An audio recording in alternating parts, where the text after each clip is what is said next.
Hello everyone and welcome back to Begin to Code. In today's video we're going to continue with our option pricer. We're going to have a look at how we handle some errors, and we're also going to have a look at our additional values that we wanted to calculate, our option Greeks, the delta, the gamma, the other one else, the vega and theta. We'll go through those ones. There might be some others which we can go through, and we're going to learn some new techniques in both how we handle the errors and the code behind how we go through the Greeks. We're going to do some of the existing logic that we've already learned through with the loops that we've done in previous videos, and some new techniques as well. So this is Begin to Code. Welcome to Begin to Code. Let's get going. Okay, so here we are in our app from the last video, and I'm just going to run it to remind everybody that we can put in 5064.34.01. We can put in our inputs, and we can knock an expiry date into the future and price option, and it will price our option for the call and for the put. Perfect, that works. What happens if we forget to put the price in? Price option, well, program crashes. It didn't just throw an error for us, it actually crashes the program, and when we hit continue, it just kicks us out of the program. So that's a bit of a problem. We don't want the program to crash when it finds something wrong. Ideally, it wants to tell the user that there's something wrong and what to do. But first, we need to at least keep the program running. So what we can do is all of our code that we've got here on button price click, we can put in what's called a try catch statement. So we can create a try, and we'll put all of our logic inside there. Where's paste? And then we can catch it down here. And in here, we'll be able to put a message box.show.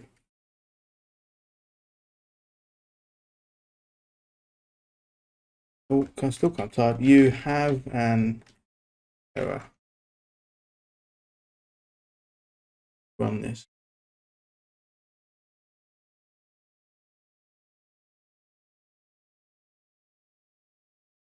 So let's go through 5064.341. Let's make sure that it still prices something. It does. Take our market price out and price an option. Have an error. Wow. Okay. Didn't crash the program. Program still is running. Fantastic. Didn't highlight where the error was. Of course it didn't. We haven't programmed it to do that. But we could. Yeah. What we could do is when we come into our catch statement and have an error, if we identify where the error is, which in this term I think was in the strike, we could make the strike label red. We could put text in the text box to say this field is mandatory or something along those lines. But this try and catch is really very powerful.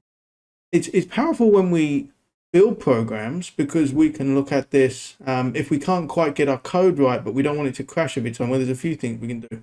We can throw a try and catch out there and then see which exceptions it throws. And then you can also put something like this in, which is a break clause, where you can see, okay, so when volatility, when it gets to this piece of the code, what is happening. And these sort of break marks can be really useful when you're going through loops or something and you want to check in every iteration of the loop on which one piece of or one line of the loop what it's returning. Then you can use this and just then tab through the loop in effect as the program's running, see what's happening. So they're really useful. But the try and catch is useful when you're building, because you can not crash your program and maybe see a bit more what's going on with your exceptions.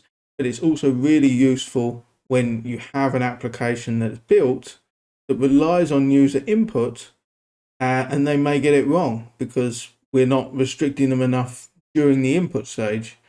So we can put this in and it won't crash the whole program. So try and catch something new to begin to code, but really useful, and that is working well. So let's have a look at what we can do with our Greeks on the options.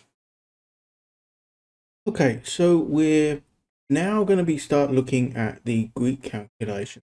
So just off screen, I've created a new class called Black76 Greeks. And in this class, there's 3 functions that I built. The first is the main function, which we will be calling from the button event, Black76 Greek. That takes the inputs that the option calculation takes. I've actually renamed them so we really know what's going in. So we've got time, market, strike, volatility, interest rate. Then it takes 2 more. It takes calc, and which is a string, and call put type. So we need to know if it's a call or put because the Greeks are slightly different. And calc is going to tell us which Greek it wants to value. It wants us to value. Is it the delta or the gamma, etc., etc. So that is the start of the function. Then inside, I put in some of the math. So the first one, this calc that we pass in, I pass to a string called case value. And the double that we want to return, I'm calling temp value, and I'm giving it a value at the moment of 0. If we wanted to do some error handling, we could give this like a really strange number. So then we'd know that we were hitting an error rather than calculating 0, but we'll stick with 0 for now. Then there's some of the maths which we need to create for the Greeks is here. So I don't want to go through that maths because it's pretty complex. But that's all there. And then there's a couple of extra functions that the calculations require. There's a nominal distribution, and then there's another one which again gets a little funky with these constants. But what I can do, if you're interested in this code, is you can take a screenshot right now probably and copy it down, or we can attach it to the comments or something on the video. So that's the start of the function. What I want to do is go through some newer or new technique for what we want to return. What I want to do is create something called a switch statement. So if you think about the videos we've done already, we do a lot of ifs. If this, else if this, else if that, else something else. What a switch statement can do is you basically put your value into the statement, and then it sort of goes through it in logical order until it finds the case where it equals your statement, and then it runs that piece of code. So let's go through the code and see what it means. So we'll start by creating a switch, and we're going to pass in case value.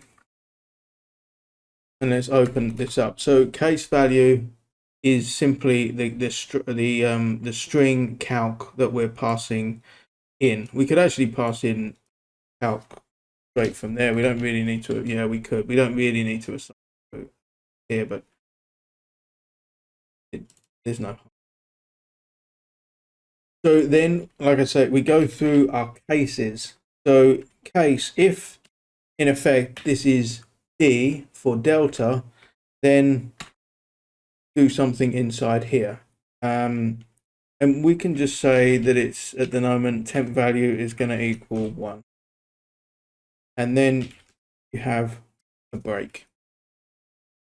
Then we can come and we can say the other cases. So it's going to be case is going to equal, I've got to think of what my code is. So it can be V for volatility, and then our temp value going to equal 2. And what we're going to do is we're going to put our correct maths in here, but I'm just going to build out this statement. So we want delta, we also want gamma. I'm going to try and put them in the order that they're going to come on the form. So this is case G. We'll call this actually temp value 2. and we'll give it a break. Have this one as temp value 3. So we've got delta, gamma, vega. Which other ones? I'm just bringing up my notes. So we've got theta. So that's going to be case T. Can be temp value equal 4. Put our break in. Do we have any others? Let's keep it at these 4. So we're going to calculate 4 Greeks: the delta, the gamma, the vega, and the theta. Now we've still got an error on this because, and we can read that, not all code paths return a value. We know if we create a function which returns a double, it has to return a double somewhere. So at the end of our case statement, I believe we can just say return temp value, and that should go away. So now we have a working function. What we're going to do is call the function, create some labels, create some loops, and populate the delta, gamma, vega, and theta loops with the 1, 2, 3, and 4 to start with. Get that, make sure that's working, and then we'll update our code to return the right value. So let's have a look at that. Okay, so I'm just having a look at the form to make sure we have some labels to populate our values into. So I've created 4 new labels: delta, gamma, vega, theta, and 8 new labels, 1 for the call, 1 for the put on each one. So I'm just going through, if you can see, and labeling these up. So this one is going to be label vega call,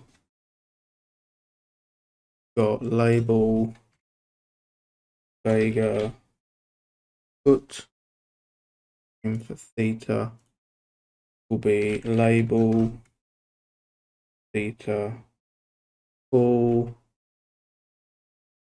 label theta put. So yeah, I didn't want to do that all in the video, but this is the labels created in order to receive the values into. So let's get on and have a look at that piece.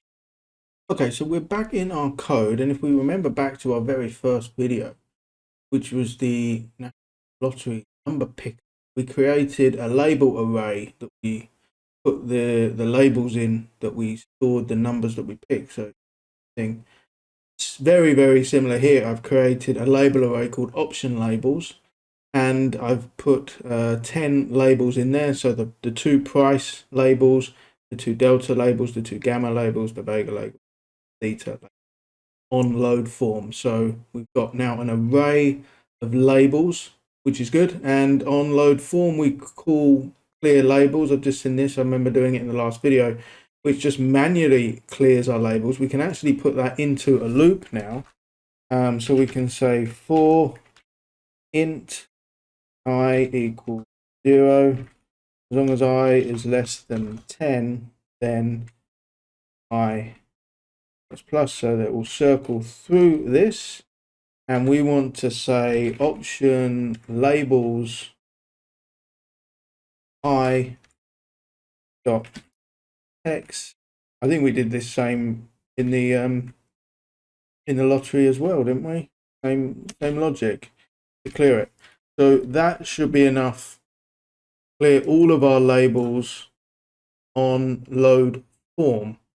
And I think we should also put this start of button click. I don't think it hurts to clear our labels at the start of button click as well, just to refresh everything on the display. So now when we load our form, we should have no X's on the page at all. They're all clear. We still have our try catch, so we have our error. Nothing's popping up. If we put in 50, 78.12.2, should just get still our prices up here perfect, and nothing coming on these ones. We're not calling our class and our switch statement yet. So that's the piece that we're going to do now. So down here in button click, we're updating our labels. So we're calling, no, here we've got a variable called call price and one called put price, which is calling our black 76 model and updating these and then updating our labels. Now we want something to call our Greek class. And that one I'm going to try and loop through. So let's have a look at that loop now. Okay, so in order to loop through Greeks, we have everything to pass to our function, right? We have the market strike, volatility, interest rate, etc., etc. But what we don't have is whether it's a call or a put, and we don't have whether it's a delta, a gamma, a vega, or a theta. I'm just trying to think of the best way of doing it, because I don't want loads of loops. So create our loop.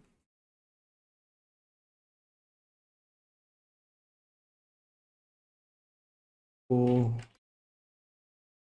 int I equals 0, as long as I is less than 10, then I.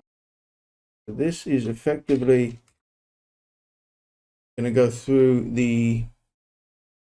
Well, I'm already calling the call and put price from here, and these are calling a different method. I'm not going to put them in the loop. So that is label 0 and 1. So actually we'll have I starting at 2. Oh, hang on, let's get the right one. Yeah, right. I starting at 2. So now we can go straight into option labels.text. Maybe we should just try and get a value in there. Option labels.text equals black 76 Greeks dot black 76 Greek is the function, and then it gives us everything that we need to pass in there. So we need to pass in first, we need to pass in time, then we need to pass in market, then strike, volatility, interest rate, but interest rate is called rate. Now it wants our string and our call or put type. So let's just hard code these in. Let's call the delta and call a call. And we want all of that dot, because that's actually passing us a double. So we need to convert that. So we want all of that. I believe we can say dot to string.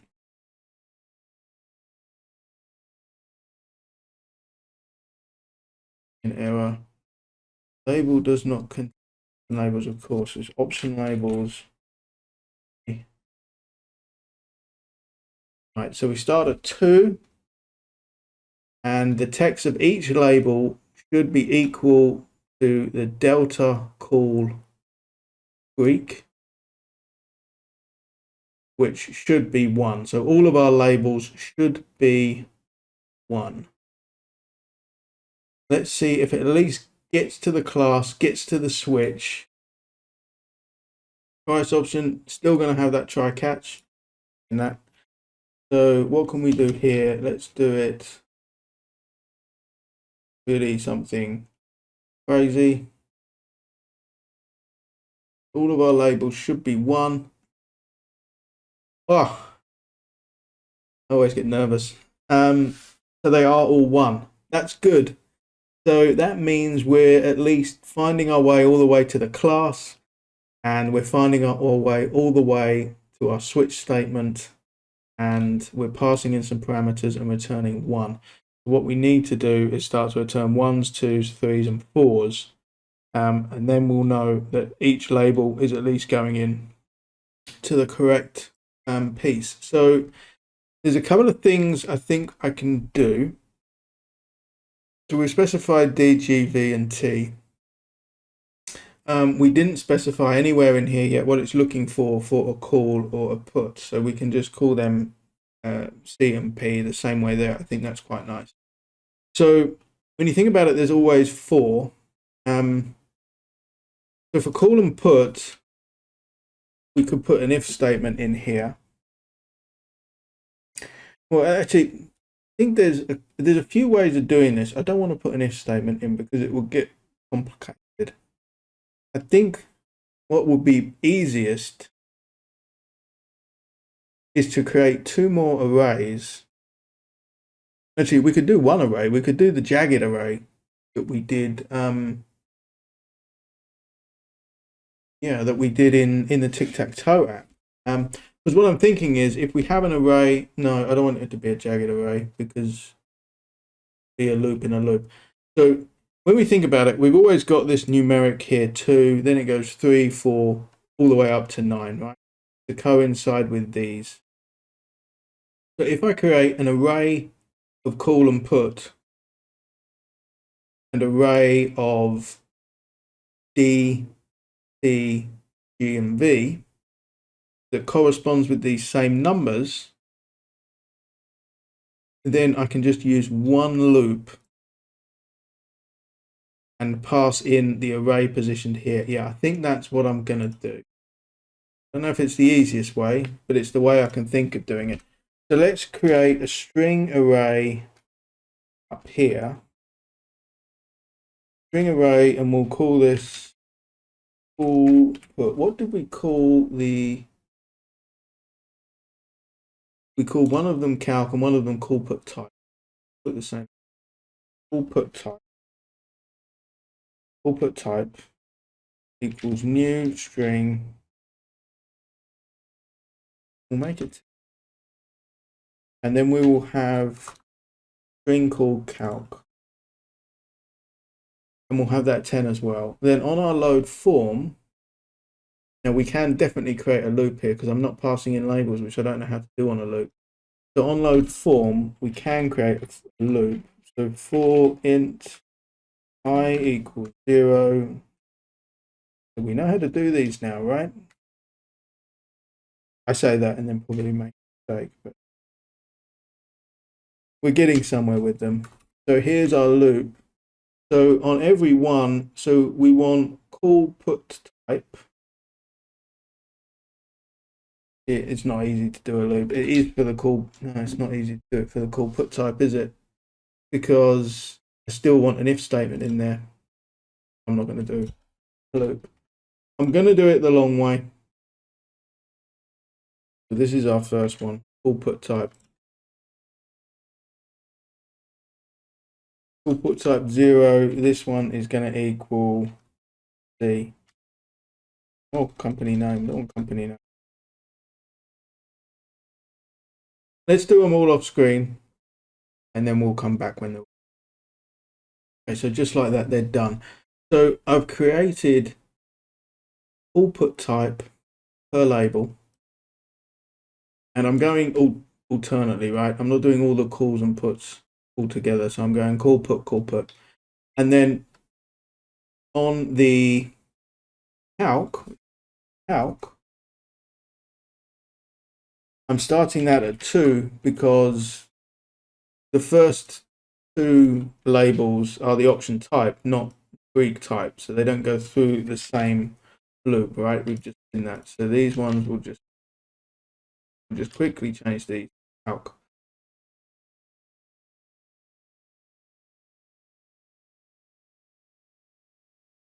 Now, when we think about this, when we call 2 in our loop, it's going to look at the label delta call. It's going to look at the call put type call, and it's going to look at delta. Perfect, because that's the delta and the call. So if we put in a 6, it should be label Vega call. 6 here is call, and 6 here is Vega. That should work. Right, so here we could put these into a mini loop. we wanted to. I don't see much advantage to that. So this is the good bit. So this, instead of passing in delta, we want to pass in calc I. And instead of passing in call and puts, we want to pass in call put type.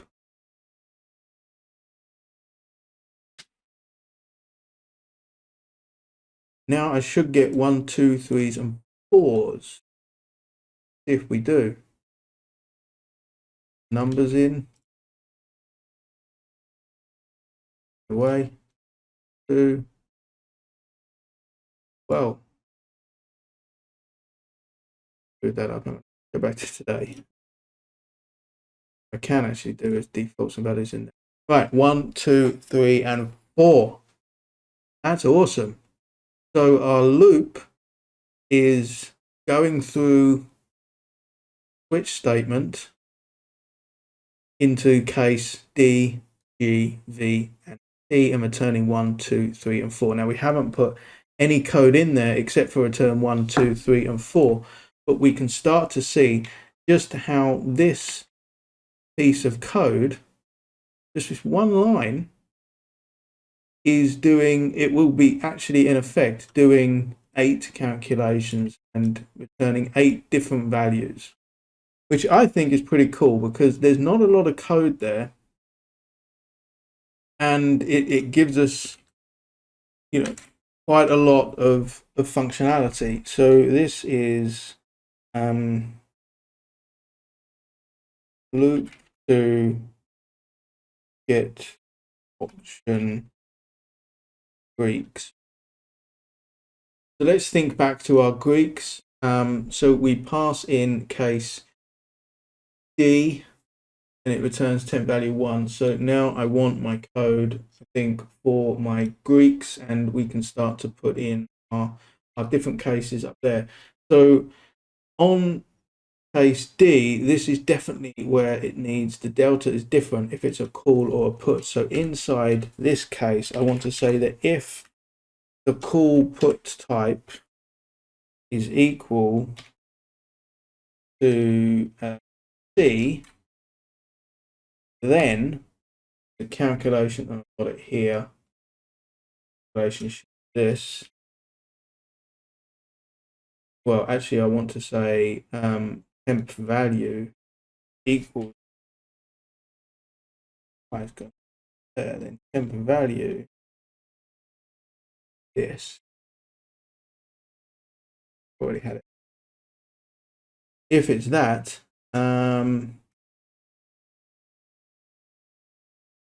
else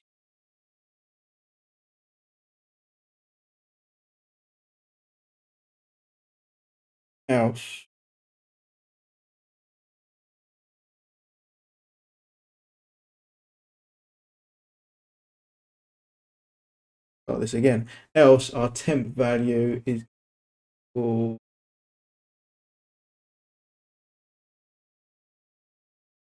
which is a negative on the this one. Talking about this. So we'll still put a case, we'll put the break on the end of our case. Let's check if that's working. So if we've got a call or a put on D, it should return now some numbers rather than just a 1. What I was saying to default these numbers in, I'm actually going to do it because when I do that, it's frustrating for everybody, isn't it? Yes, we do get some numbers in there now, massive numbers, but at least we are returning some 14 negative. So that's good. It's going through the calculation, whether it's a call or a put, and returning some values. So that's a pretty good state of play. Okay, so just off screen, I've been through the gamma, vega, and theta logic and put the maths in behind that. So gamma doesn't care whether it's a call or a put, and that's the calculation that needs. Vega also doesn't care, and that's the calculation that needs. I don't need to on the end. Theta does care whether it's a call or a put, and the calculations on those ones are a little bit more complex, but that's where they are. And what I've also done, because we're building and debugging on the form design, I've hard coded in the values for a strike, market volatility, interest rate, and expiry date. So the way you do that, just select the box, and in the text there, if you can see behind me, I just stuck in a 50, 64, 0.34, 0.01, and on the expiry date, just in its value, I've selected a value in the future, the 12th of August. So when we run it, it will have all of those dates in there. Right? We can type over them or we can delete them, so we can still test whether our try and catch statement works. But we just don't have to keep typing them all in when we're trying to build it. Price option, bang, and it's going to return our option value, our put value, our option, our call delta, our put delta, the gamma, the vega, and the theta of whether it's a call or a put. All quite straightforward. So if you've coded along with me, just to learn how to code and don't really mind whether these numbers mean anything, then you can see how we can create classes and how we can go to different classes, use switch statements and loops to return different values, and you can start to think how we can apply that. If you think about the videos which have already been on the channel where we've done the lottery picker and we created the loops and the labels, and then onto tic-tac-toe where we expanded it. Now we're on to something really completely different, but a lot of the techniques that we've learned, we're applying to what we've learned here, what we've learned before, which is really great. If you're really interested in how to do these option calculations, then like, comment, and subscribe, and I can add them for you if I haven't already added them. I don't know when you'll be watching this video, but we can certainly share the code on how these work. But there is our option pricer for a Black 76 model with the option values and with 4 Greeks, which is going through a couple of new classes, a switch statement. So we've really enhanced what we've learned today. Also on these, just forgot to mention, I did change the label just to round it off. I'll show you that in the loop to get option Greeks at the end there. I just stuck the format in like so. Technically, I think there should be like the delta is actually a percentage rather than a number, and so we should probably handle things like that a little bit better in future. But I think that's pretty good for video number 2 on options. So where this goes from here, we will see. We could do a bit more with options. We could do some different models.